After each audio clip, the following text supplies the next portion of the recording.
नमस्कार मित्रों, achievement point online classes में आपका हार्दिक स्वागत है। आज मैं बाल विकास एवं शिक्षा शास्त्र के अंतर्गत महत्वपूर्ण चैप्टर विकास की अवधारणा एवं इसका अधिगम से संबंधित टॉप 15 MCQ लेकर के आपके बीच उपस्थित हुआ हूँ। आइए देखते हैं प्रश्नों की श्रृंखला का। क्वेश्चन नंबर 1, पियाजे के अनुसार निम्नलिखित में से कौन सी अवस्था है जिसमें बच्चा अमूर्त संकल्पनाओं के विषय में तार्किक चिंतन करना आरंभ करता है? ऑप्शन 1 मूर्त संक्रियात्मक अवस्था, ऑप्शन 2 औपचारिक संक्रियात्मक अवस्था, संवेदी प्रेरक अवस्था, पूर्व संक्रियात्मक अवस्था।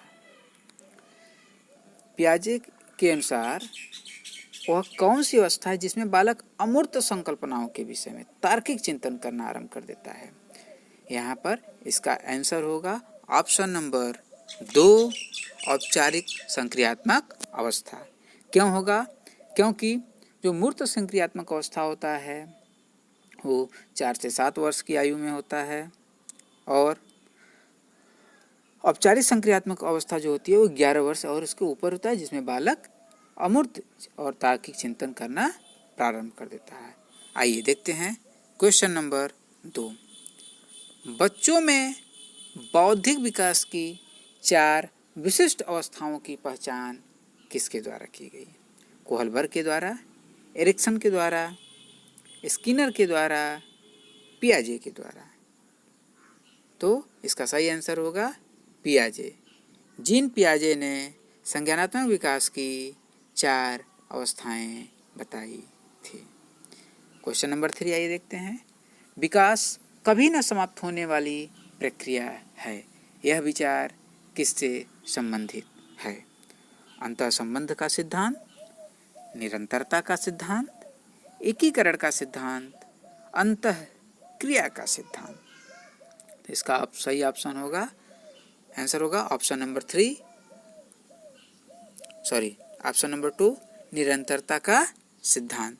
क्योंकि जो विकास है वो कभी न समाप्त होने वाली प्रक्रिया है, निरंतर चलने वाली प्रक्रिया है, इसीलिए इसका ऑप्शन नंबर 2 सही होगा।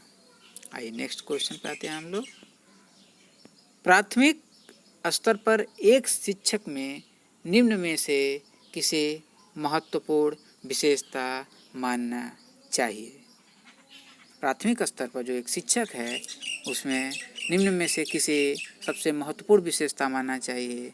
नंबर 1 पढ़ाने की उत्सुकता, नंबर 2 धैर्य और दृढ़ता, नंबर 3 शिक्षण पद्धतियों और विषयों के ज्ञान में दक्षता, नंबर 4 अति मानक भाषा में पढ़ाने में क्षमता की दक्षता। तो इसका सही आंसर होगा शिक्षक में प्राथमिक स्तर पर सबसे महत्वपूर्ण जो विशेषता है वो क्या होनी चाहिए? धैर्य और दृढ़ता। आइए देखते हैं क्वेश्चन नंबर 5। क्वेश्चन नंबर 5 क्या है? निम्न में से कौन सा शिक्षार्थियों में सृजनात्मकता का पोषण करता है? शिक्षार्थियों में कौन सी ऐसी क्रियाएं हैं जो सृजनात्मकता का विकास जिसके द्वारा करता है? ऑप्शन नंबर 1 अच्छी शिक्षा के व्यवहारिक मूल्यों के लिए विद्यार्थियों का शिक्षण। ऑप्शन नंबर 2 प्रत्येक शिक्षार्थी की अंतर्जात प्रतिभाओं का पोषण करना तथा प्रश्न करने के अवसर उपलब्ध कराना। ऑप्शन नंबर 3 विद्यालयी जीवन के प्रारंभ में उपलब्धि के लक्ष्यों पर बल देना। ऑप्शन नंबर 4 परीक्षा में अच्छे अंकों के लिए विद्यार्थियों की कोचिंग करना। तो शिक्षार्थियों में सृजनात्मकता का विकास किससे होता है? इसका सही आंसर होगा ऑप्शन नंबर 2 प्रत्येक शिक्षार्थी की अंतर्जात अर्थात उसके अंदर जो प्रतिभा है उसका विकास करना, पोषण करना और उस विद्यार्थी को प्रश्न करने के लिए अधिक से अधिक अवसर उपलब्ध कराएंगे, तभी किसी भी बालक के अंदर जो आंतरिक विकास की शक्ति होगी, सृजनात्मकता का जो शक्ति होगी उसका विकास हो सकेगा। आइए नेक्स्ट प्रश्न देखते हैं, क्वेश्चन नंबर 6। वह अवस्था जब बच्चा तार्किक रूप से वस्तुओं और घटनाओं के विषय में चिंतन करना प्रारंभ करता है। वह कौन सी अवस्था है जिसमें बच्चा तार्किक रूप से वस्तु और घटनाओं के विषय में चिंतन करना प्रारंभ कर देता है? इसमें 4 ऑप्शन है। संवेदी प्रेरक अवस्था, औपचारिक संक्रियात्मक अवस्था, पूर्व संक्रियात्मक अवस्था और मूर्त संक्रियात्मक अवस्था। इसका सही आंसर होगा मूर्त संक्रियात्मक अवस्था। मूर्त संक्रियात्मक अवस्था में बालक तार्किक रूप से वस्तुओं और घटनाओं के प्रति चिंतन करना प्रारंभ कर देता है। नेक्स्ट क्वेश्चन है, क्वेश्चन नंबर 7। निम्नलिखित में से किस अवस्था में बच्चे अपने समवयस्क समूह के सक्रिय सदस्य हो जाते हैं? कहने का तात्पर्य यहाँ पे यह है, प्रश्न यह पूछ रहा है कि किस अवस्था में बच्चे अपने साथी समूहों के सक्रिय सदस्य बन जाते हैं, समूह बना लेते हैं, समूह में रहने प्रारंभ कर देते हैं। ऑप्शन 1 है किशोरावस्था, ऑप्शन 2 प्रौढ़ावस्था, ऑप्शन नंबर 3 पूर्व बाल्यावस्था और बाल्यावस्था। तो इसका सही आंसर होगा किशोरावस्था, ऑप्शन नंबर 1। आइए नेक्स्ट प्रश्न देखते हैं। निम्न कक्षाओं में शिक्षण की खेल विधि आधारित है। निम्न कक्षाओं का तात्पर्य यहाँ पर है प्राथमिक कक्षाओं में।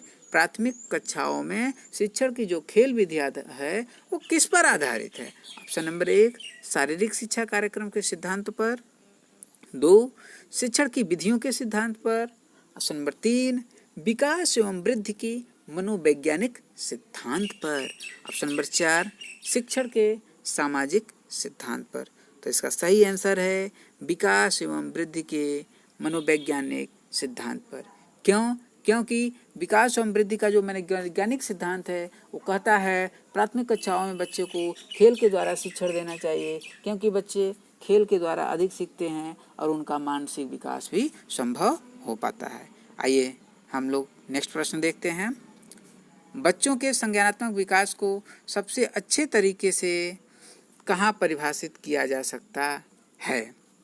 खेल के मैदान में, विद्यालय में एवं कक्षा में, ऑडिटोरियम में, गृह में। बच्चे का जो संज्ञानात्मक विकास अर्थात मानसिक विकास है उसका सबसे अच्छा तरीके से कहाँ परिभाषित किया जाता है, मतलब वहाँ पर बच्चे कहाँ पर अपने मानसिक विकास का पूर्ण प्रदर्शन कर पाते हैं। तो इसका सही आंसर होगा विद्यालय एवं कक्षा में। नेक्स्ट प्रश्न देखते हैं हम लोग।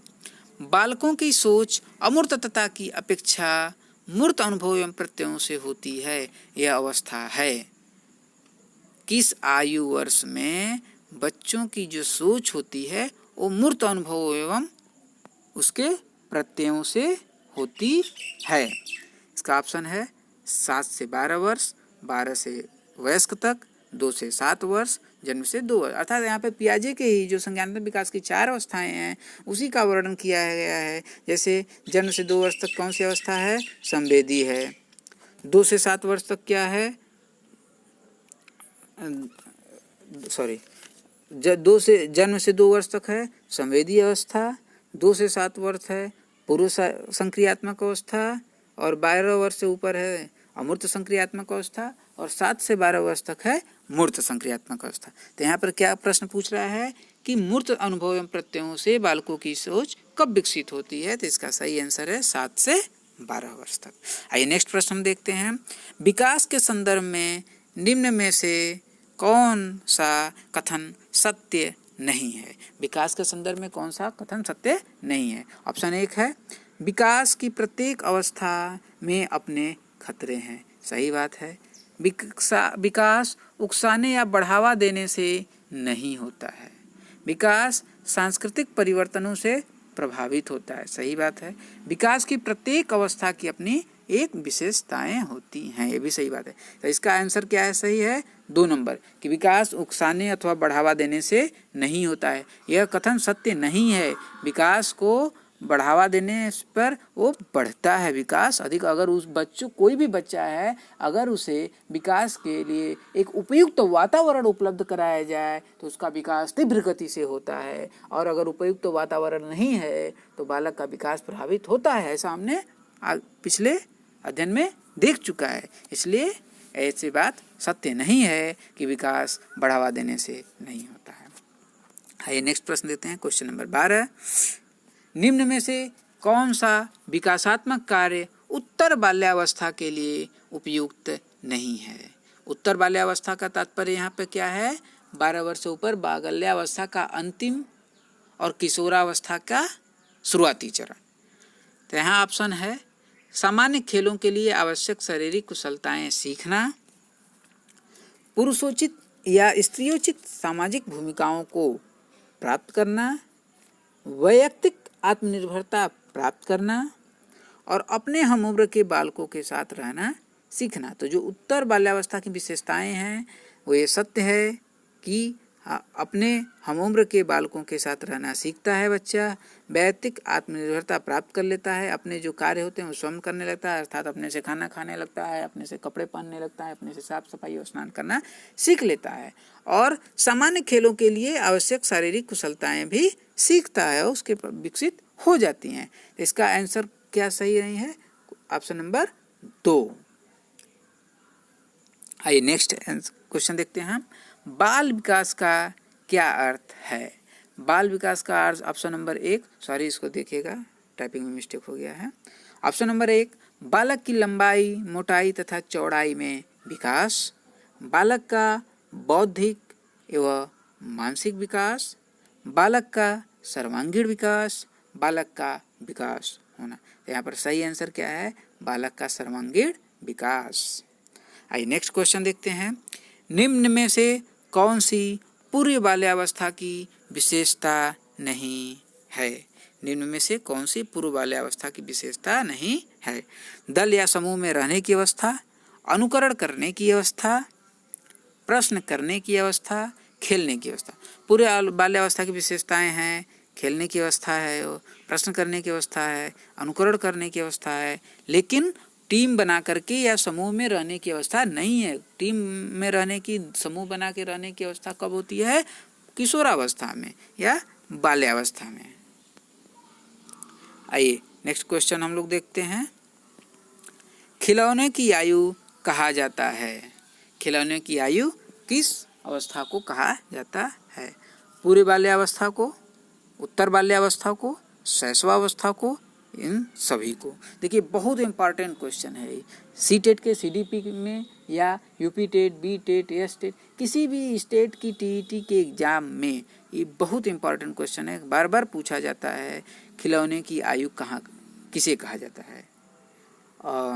इसका सही आंसर है पूर्व बाल्यावस्था। देखिए आज हम लोगों ने जो इन 15 प्रश्नों को देखा है, ये सभी जो 15 प्रश्न हैं ये पिछले C TET, UP TET, Rajasthan TET, Bihar TET, इन सभी में आए हुए प्रश्न हैं, सभी आए, इसलिए बहुत इम्पॉर्टेंट है। इसको आप लोग जरूर ध्यान से देखिएगा। आइए अब आते हैं आज का प्रश्न देखते हैं। आज का प्रश्न है, जीन पियाजे ने संज्ञानात्मक विकास की कितनी अवस्थाएं बताई हैं? जीन पियाजे ने संज्ञानात्मक विकास की कितनी अवस्थाएं बताई हैं? Option 1, option number 2, option number 3 और ऑप्शन नंबर 4।